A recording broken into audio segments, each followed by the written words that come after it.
Chino is my mentor. He guided me through the streets. My street smarts comes from the West Side. Moved up to Columbus, grew up with Frosty, with everybody pretty much. Got caught up in the whole. I'm actually in the martial arts program with my son. And give us some discipline. That's the way we looked at it. But and it's such an honor to be here with all our family. Yeah, so I got a. Demaka, Scott, and Henry, and Andy.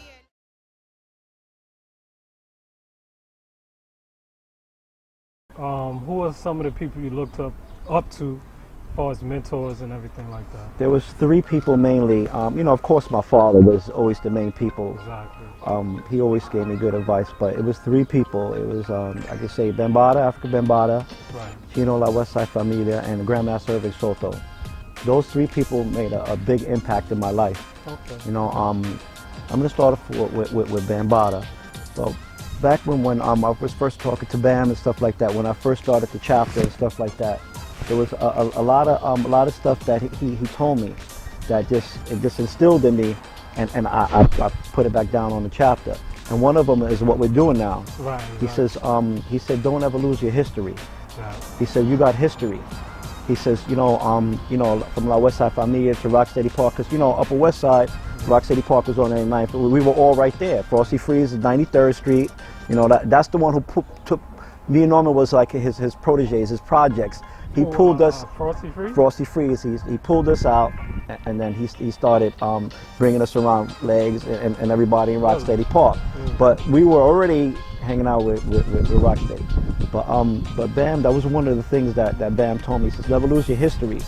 And another thing he told me was, he says, the reason why I started this, he says, I grew up with the Spades. He says, and we were killing each other, our own people. He said, why should we kill our own people? He says, Savage Souls, Savage Nomads, all the brothers, the jungle, the ghetto brothers, all the outlaw gangs that were in New York during that time. Black Spades was one of the biggest during that time. Yeah. And he says, when I realized and I was looking back, he says, when we were Spades, we were fighting against our own people. He said, why should we kill our own people when, he said, why should we, he says, then I came up with the concept, why should we kill our own people when we can battle, DJ battle, MC battle, B-boy battle. So Bambada actually took all the elements of hip hop and put them together. Right. And a lot of the local gangs and stuff like that were fighting and get into stuff with it. He turned them into chapters. And that's how the chapters in Zulu Nation, at one time in the 80s, you can go no place in New York City without coming across a Zulu Nation member. Yeah. And we didn't start off like the Crips, the Bloods, we didn't start off as a gang. We started off through hip hop. Yeah. Hip hop was our freedom. It saved a lot of us. A lot of us were able to have careers and stuff like that.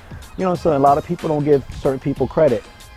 Chino is my ground foundation. Right. Chino is the one that basically taught me unity. And Chino comes from the Young Lord family. His mother, the Young Lords. He's got articles. He's even got a documentary on his history. Really? Wow.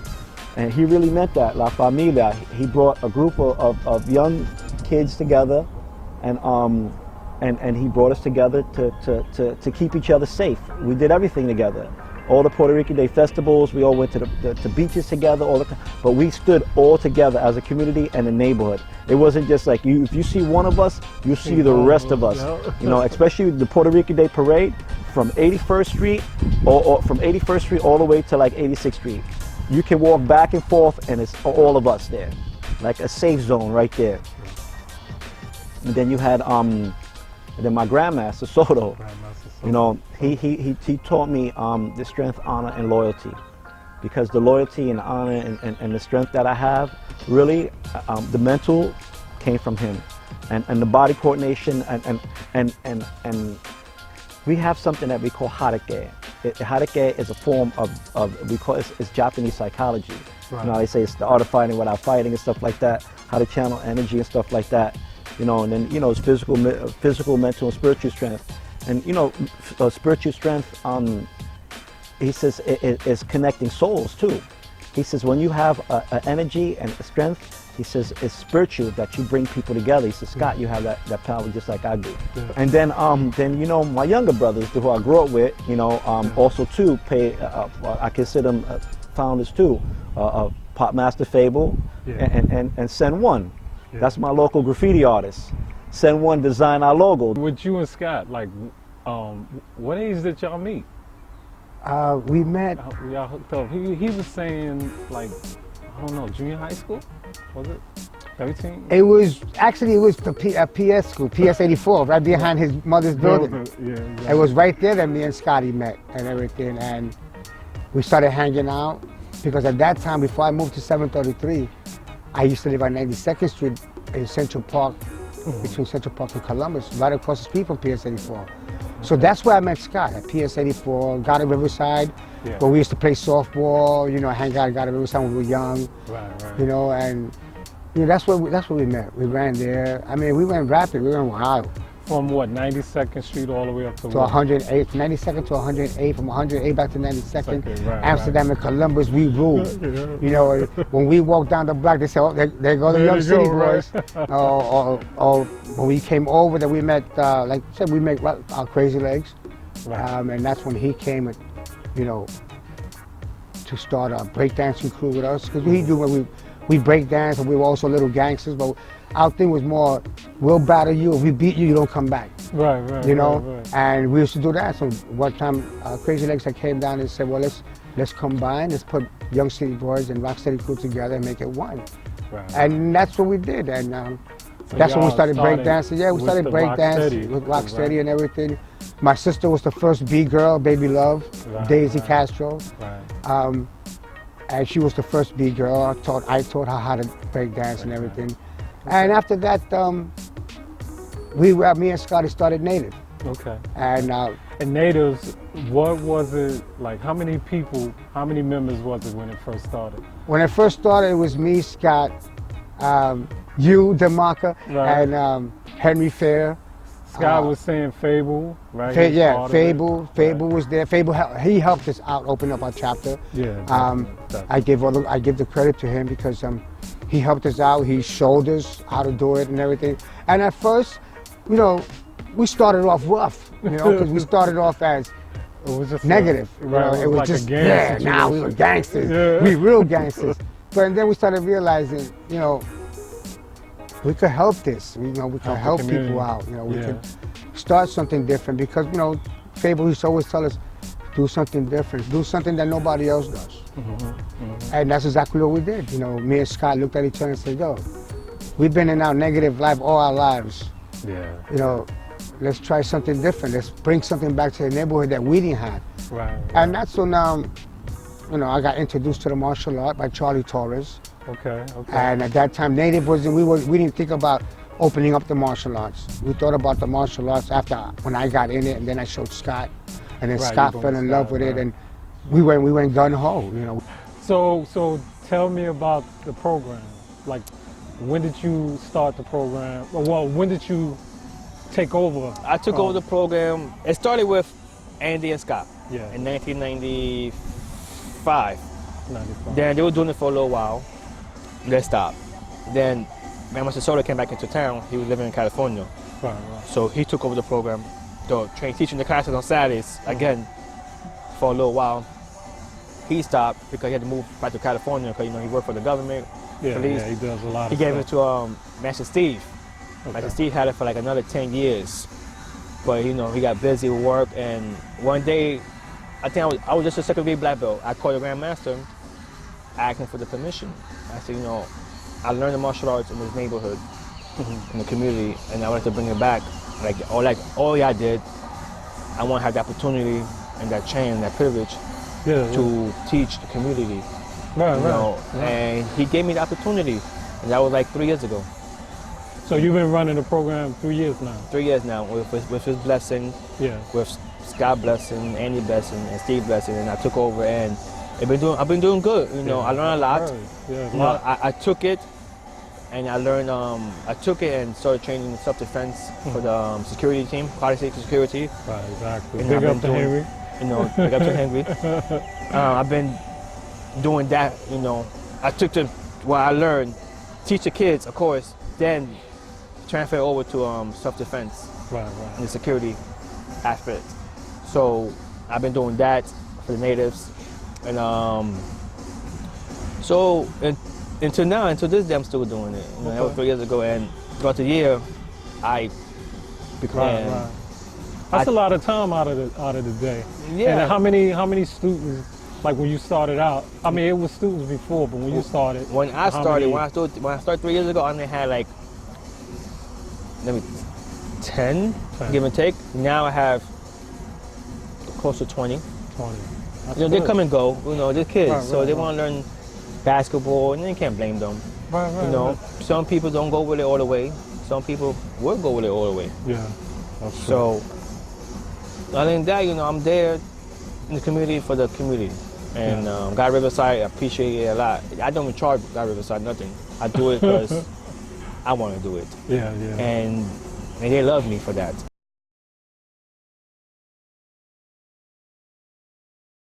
Natives, I mean, it was through King's End. When I met King's End, and then I became part of the Staten Island chapter, I came over to, it was really weird because I came from Lincoln Projects.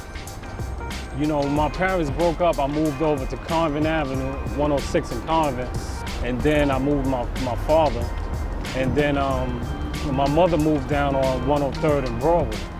So it was like, the natives was from like 92nd all the way up to like 108th. Yeah. And that whole area from like Broadway all the way across to like 5th Avenue, something like that, you know what I'm saying? So they ran that whole area. And so happened, King's End knew Scott, Andy, you know, these brothers, Fable, you know, we all kind of met at the same time in that area, you know, so, you know, I resonated with Scott because he was more family oriented.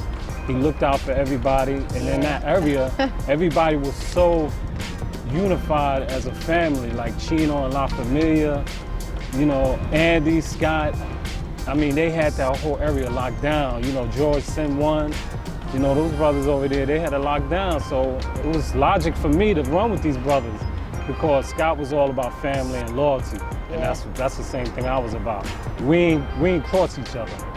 I know he about that family. Right, and the natives, you cross each other, then you're gonna have problems, you know? And that's what I liked about it, you know, it was about loyalty. I mean, I guess, you know, you picked a real nice, you know, spot to fit in at because, you know, I've had conversations with Scott also.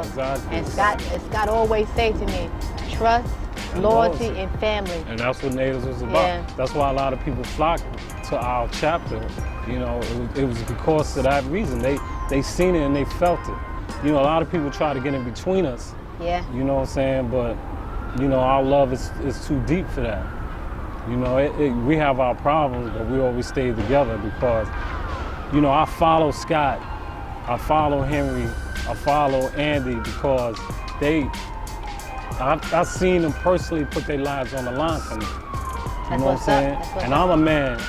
You know, who follows another man? Exactly. You know, I follow them because I've seen them, you know, willing to put their lives on the line for me and my family. So I would do the same. That's how natives became so popular, you know, at one time. You know? So I guess it's safe to say, as far as family doesn't stop at a bloodline. No, we're really family like that. We're really family like that. And, you know, and with the natives, we always showed that people always seen that. So. That's what I was gonna say, you know, natives, you know, this documentary it really couldn't be like, it couldn't have a better title because we're really like the true living example of like what it is to come from the negative to the positive, you know what I'm saying? Like I said, when I said, you know, in the beginning I said, I'm lucky, you know, because I joined the right family because like, look, I'm from the Bronx, you know, like we've been in the dark times, you know what I'm saying? We're like 100%, you know, and we made it good, you know, 100%. Like, I come to the natives, and I remember that even in the meetings, like the Zulu meetings, in my mind, I'm coming to a gang meeting, you know. Henry was over there in the kitchen. I didn't really see his face for like 2 months. I'm not lying. It's 100%. This is Henry. Anybody that knows him knows how Henry is, you know. But Will read the Bible in the meeting, and I'm sitting there like, fuck is going on here? Like, isn't this like a gang meeting? You understand? So like, I definitely joined the right crew. I see that now, cause like Henry, all he ever told me was like, don't do the fucked up shit. But you know, like I was young, you know, like nothing that we did was really productive or good, you know? Like I like what we did in the neighborhoods, you know? But now we've grown, you know, and like the natives really like shaped me, and the Zulu Nation saved my life. 100%, the Zulu Nation saved my life. I came into the Zulu Nation with my own gang, you know, and the purpose of the Zulu Nation, like I used to see Bam preaching, you know what I'm saying? Like, really, I was like, what the fuck is this guy just preaching? Like, seriously, like that's the thing, like a lot of people don't understand with the gang mentality, like, brothers are gonna do what brothers are gonna do, and the sister too, you know what I'm saying? Like, listen, you put a man in the wild, like in the Bronx and Harlem, you know, struggling, you know, like I didn't have a father, you know, growing up. My mom and my dad separated when I was 2, you know what I'm saying? So this is our story, you know, and I'm talking about the people that saved us, you know what I'm saying? The Zulu Nation, the natives, you know what I'm saying? 100%, because I could have joined any other crew and be doing all kinds of fucked up shit, you know what I'm saying? Like in reality, you know what I'm saying? But we didn't, you know, we could have, but we didn't. And all the shit that we did, we grow to like make it better. Like this is what the natives is about, you know, we teach martial arts. I don't personally, you know, like I said, you know, like I chose a different path, you know, even though Henry always told me like, don't do this, don't do that, don't do that. But I paid the price too, you know, like I was recently incarcerated. Ain't nothing worse than taking a man's freedom, you know. Africa Bambaataa always said, like, you know, leave the gang activity alone, you know, do good, but you young. I'm like, fuck this old head. Like, I'm gonna go over there, I'm gonna bust this guy in his ass if you fuck with the crew. Natives, you have Festa saying, peace, almighty natives, and you grow with a certain mentality, you know? But then again, you have brothers like Scott, Henry, who always said, don't do the wrong thing. And like, we grew up like, Bam always said, peace to Bam, man. Like, Bam always said, you know? They try to always shut up shut down the crazy guy, because he's in the street just saying the same thing over and over every day. But that's why freedom of expression in hip-hop is very important, you know what I'm saying? Because like, there's places in the world where there is no freedom of speech. That's how poetry. Yeah, and you know how they rebel? Through hip-hop, you know what I'm saying? So like, Bam used to always say, you know, freedom of speech, if they don't shut him up, one day after hearing it so much, it's gonna click in your head.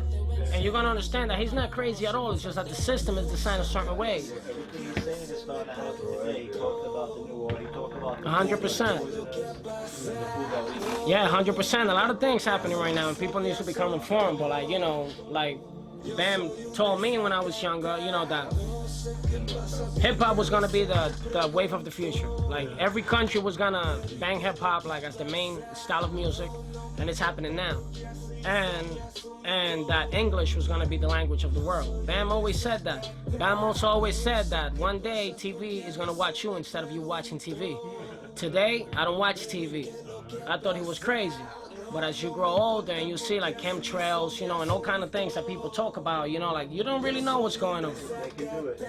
You don't really know what's going on, but the bottom line is like, you know, I watched a documentary, you know, on like drugs in the neighborhood, you know, and who's involved and whatnot, like from the top of the chain. Was responsible for murders and shootings that made everyday life a nightmare. They put the drugs in the neighborhood, believe it.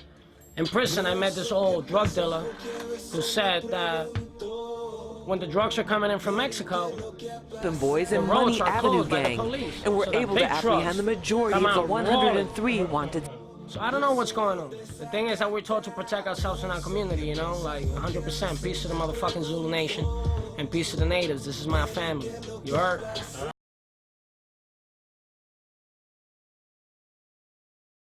You know, we're trying to come out to Long Island and try to make some progress, because all the shootings was MS-13, and especially all just the youth themselves, they just need some positive. And if we can bring it, we'll definitely help them in many ways. If we're counseling, we'll have all the gang members that used to be, you know, had bad backgrounds, like I said, positive to the negative. They became positive, they were negative. They can come and talk to them and preach to them and tell them what's positive, and hopefully it'll change their minds of going the wrong route and make the right thing and make the right decisions and get them working and going to college and try to get them on the right track. We're just trying to open up a community center because there's too much stuff going on in the streets and everything's so expensive for these parents. And if we could get something like a roller skating ring and make it build and have everything just come into one circle. And if $5 to get in, $2 for the skate, and the whole center is just for the kids to just have a good time. And if we can get like a daycare center for the parents, whatever, you know. All they gotta do is come in with an ID. We're just trying to get some funds ready and try to get this started, and hopefully it'll progress. So with everybody's help and support, let's get this movement started for these children. We are here celebrating the Puerto Rican festival before the parade, and it's such an honor to be here with all our family, everybody together and in peace and harmony, and this is the way we should do it.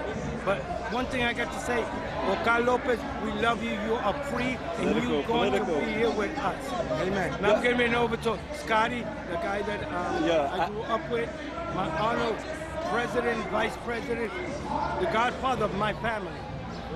Chino is my mentor. He guided me through the streets. My street smarts comes from this man. The first like real familia meetings, I remember being in Rosa's house on the 60th floor, 16E. I live 18E. So that's why he's the co-founder of the Natives. Chino kept us in the loop with all the political shit. Giuliani made all the cutbacks. Chino outshot.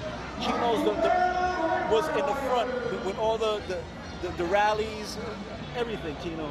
And it comes from a history of original Young Lords. Chino has a documentary that people don't know about that they had on PBS on some of his history.